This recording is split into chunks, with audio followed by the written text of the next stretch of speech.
सन्नाटा भी कभी कभी बातें करता है, लेकिन जब सन्नाटा लाठी की ठक ठक आवाज में तब्दील हो जाए तो समझ लेना कि मौत तुम्हारे दरवाजे पर दस्तक दे रही है।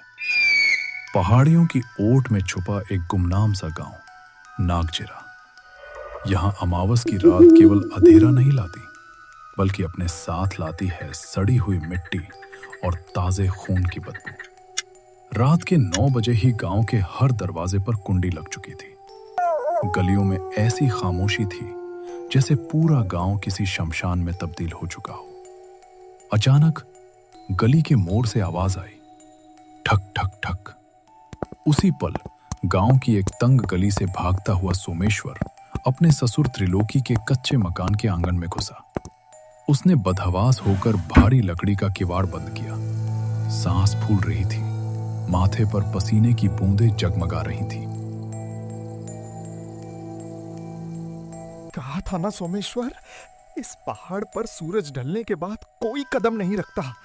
अगर वो काली लाठी वाली तुम्हें देख लेती तो तुम्हारी आत्मा तक को खींच लेती।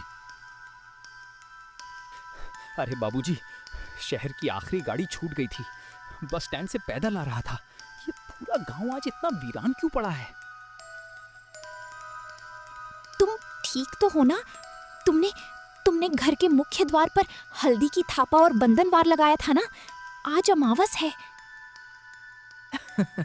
अरे राधिका, कैसी बच्चों जैसी बातें कर रही हो?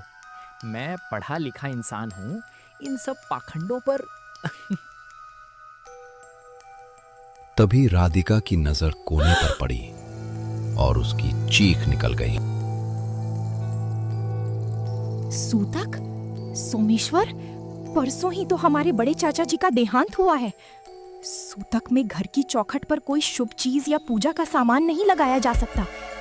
हमारे घर पर कोई रक्षा कवच नहीं है। ये सुनते ही त्रिलोकी के हाथ से पकड़ छूट गई और वे जमीन पर बैठ गए। उसी पल ठीक उनके दरवाजे के बाहर लाठी बजाने की भयानक आवाज गूंजी। साथ ही एक ऐसी गुरगुराहट सुनाई दी जैसे कोई कंकाल हंस रहा हो। अगली सुबह जब गांव के लोग त्रिलोकी के घर के बाहर इकट्ठा हुए तो चौखट पर काली कंकड़ी, सूखी मिर्च और ताजा लाल सिंदूर बिखरा पड़ा था, जिस पर इंसानी खून के कतरे टपक रहे थे। दरवाजा अंदर से तोड़ा गया तो अंदर का नजारा देख कलेजा कांप उठा। त्रिलोकी और राधिका की आंखें पूरी तरह उलट चुकी थी, शरीर नीला पड़ चुका था और दोनों के चेहरे पर असीम खौफ के निशान थे। उस दिन के बाद से नागजिरा में ये बात पत्थर की लकीर बन गई। चाहे घर में सूतक लगा हो या मातम छाया हो, अमावस की रात चौखट पर हल्दी की थापा और काले तिल का छिड़काव होना ही चाहिए।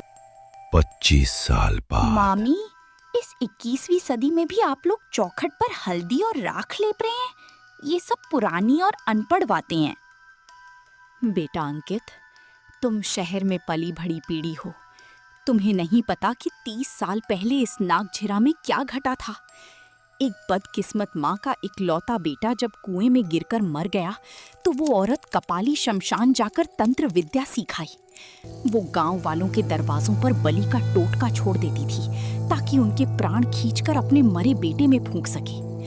गांव वालों ने उसे जिंदा जला दिया था, पर उसकी आत्मा इस लाठी के साथ आज भी भटकती है।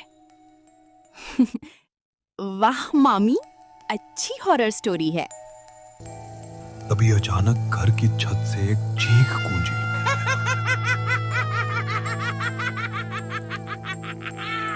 अंकित के मामा दीनदयाल छत की सीढ़ियों से नीचे आ गिरे। माथे से खून की धार बहने लगी। घर में हड़कंप मच गया। इन्हें तुरंत कस्बे के बड़े अस्पताल ले जाना होगा।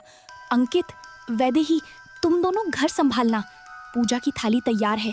चौखट पर हल्दी का थापा लगा देना और सारे खिड़की दरवाजे बंद कर लेना। मामी अपने पति को लेकर निकल गई। छोटी बहन वैदेही जब चौखट पर थापा लगाने गई तो डर के मारे उसके हाथ से हल्दी का कटोरा छूटकर मिट्टी में मिल गया। अंधेरा तेजी से ढल रहा था। घबराहट में अंकित और वैदेही ने बिना हल्दी राख का सुरक्षा चक्र बनाए ही भारी दरवाजा बंद कर लिया। और अंदर से सिटकनी लगा दी। रात के ठीक 12 बजे घर की बिजली अचानक गुल हो गई। पूरे घर में गुप अंधेरा छा गया। भैया, मुझे बहुत प्यास लग रही है, रसोई से पानी ले आऊं? रुक, मैं लाता हूँ। लेकिन वैदेही खुद ही उठकर अंधेरी रसोई की तरफ बढ़ गई। उसने जैसे ही मटके से पानी का गिलास भरा, उसके ठीक पीछे से एक ठंडी सड़ी हुई सांस उसकी गर्दन पर टकराई। मुझे भी बहुत प्यास लगी है। वैदेही की रीढ़ की हड्डी में सिहरन दौड़ दी। हाथ से कांच का गिलास छूटकर चकनाचूर हो गया। उसने पीछे मुड़कर देखा। काली चीथरा साड़ी में लपटी एक विकराल बूढ़ी औरत खड़ी थी। उसके बाल बिखरे हुए, चेहरा झुर्रियों से सड़ा हुआ और उसकी आंखों की जगह सिर्फ काले गड्ढे थे। उसके हाथ में एक सूखी लकड़ी की लाठी थी। आज कई सालों बाद मुझे इस घर में बिना रक्षा कवच का शिकार मिला है। अब तो कहीं नहीं भाग सकती। भैया! वैदेही की आखिरी चीख पूरे घर में गूंज उठी।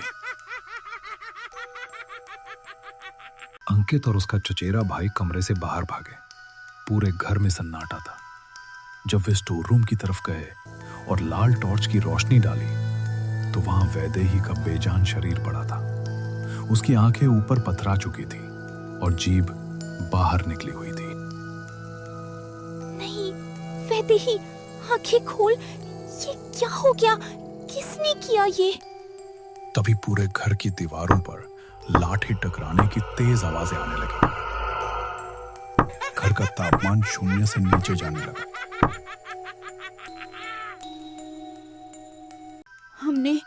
हमने चौखट पर हल्दी का रक्षा थापा नहीं लगाया था। वो चुड़ैल घर के अंदर आ चुकी है। अंकित ने तुरंत गांव के सिद्ध साधक बाबा विद्याधर को फोन मिलाया। अंकित, क्या तुमने चौखट पर हल्दी और काले तिल का सुरक्षा चक्र बनाया था? बाबा, हमसे भूल हो गई। हल्दी गिर गई थी और हमने दरवाजा ऐसे ही बंद कर दिया। मूर्ख, तुमने मौत को खुद निमंत्रण दे दिया। अब वो तुम में से किसी को जिंदा नहीं छोड़ेगी। फोन अचानक कट गया। हवा का एक भयानक झोंका आया और घर के सारे खिड़की दरवाजे अपने आप खटखटाने लगे।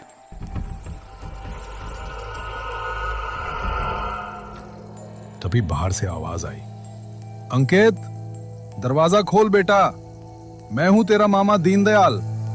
अंकित बदहवास होकर दरवाजे की तरफ भागा, लेकिन उसकी चचेरी बहन ने उसका हाथ पकड़ लिया। भैया, मत जाओ।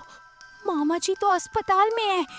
ये वही चुड़ैल है जो हमारी आवाजें बदलकर हमें बाहर बुला रही है। पर दरवाजा अपने आप टूटकर अंदर गिर पड़ा। सामने वही खौफनाक चुड़ैल हवा में तैर रही थी। उसकी आंखें लाल अंगारे जैसी चमक रही थी। वो अंकित की तरफ झपटी और अपने लंबे नुकीले नाखूनों से उसकी छाती को खरोच दी। अंकित दर्द से करा उठा। तभी अंकित की नजर कोने में रखी माता महाकाली के त्रिशूल और भस्म पर पड़ा। अंकित ने बिना अपनी जान की परवाह किए जय मां पूरी भवानी। ताकत से भस्म उठाई और माता का जयकारा लगाते हुए उस प्रेतात्मा के मुंह पर फेंक दी। भस्म लगते ही चुड़ैल के शरीर से नीला धुआं निकलने लगा और वो खौफनाक तरीके से चीखने लगी।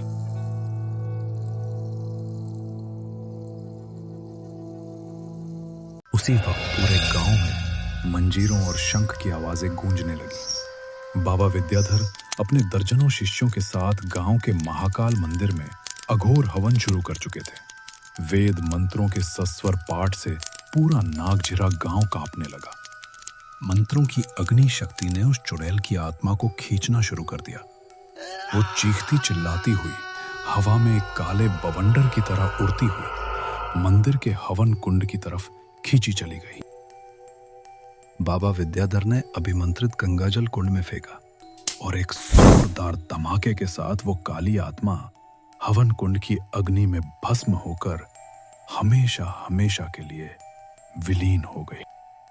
उस रात के बाद नागजिरा गांव में फिर कभी वो लाठी की ठक ठक सुनाई नहीं दी। लेकिन अंकित आज भी जब किसी अंधेरी रात में अकेला होता है तो उसे लगता है कि कोई पीछे खड़ा होकर फुसफुसा रहा है। इसलिए याद रखना, अमावस की रात अगर अंधेरा गहरा जाए तो चौखट को कभी सूना मत छोड़ना।